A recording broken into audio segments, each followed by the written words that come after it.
So this little encoder is a Adafruit SeeSaw encoder, and SeeSaw is quite interesting. They have a cheapo microcontroller on here that opens up its functionality through I2C, so you've got access to GPIOs and lots of functionality. Reading an encoder is one of them, but it's also got some other things I'll talk about. So let's just run my software, my demo. Boop.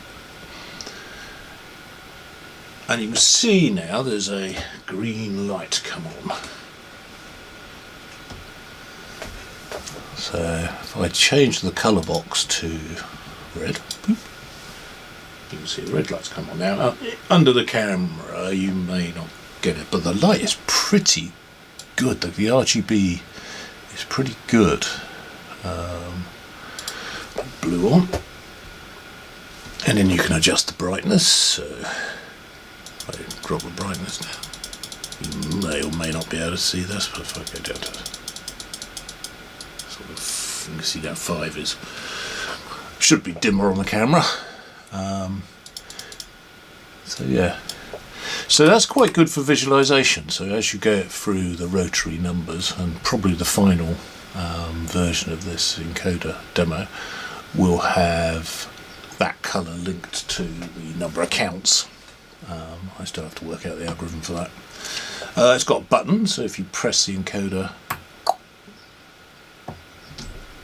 itself, the board will pick it up, and you can see the GPIO there. So you've got 24 bits of GPIO. You can see that all that's doing is changing the number. And the most important thing is the rotary bit. So if I turn it, you can see it's going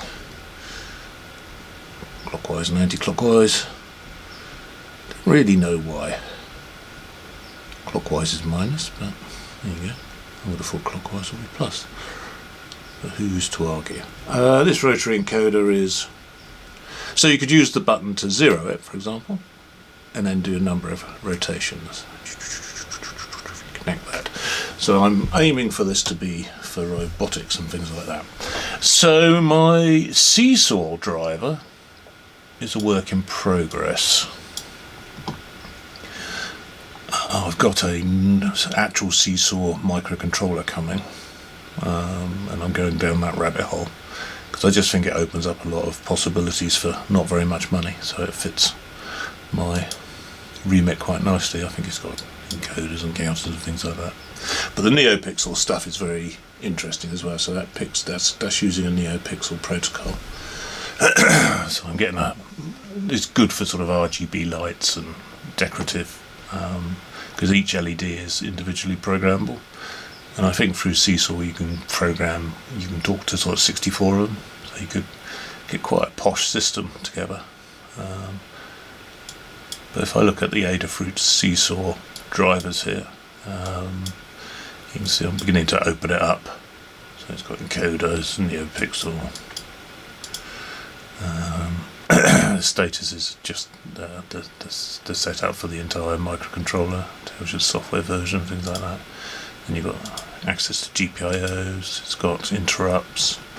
There's a whole lot of other stuff it can do. A to D converters. Obviously, I can't do it on the encoder. So yeah, it's a nice little thing. So if we look here, look at the code, this may or may not change as I learn more, but as it sits at the moment, it's the same thing as we normally do.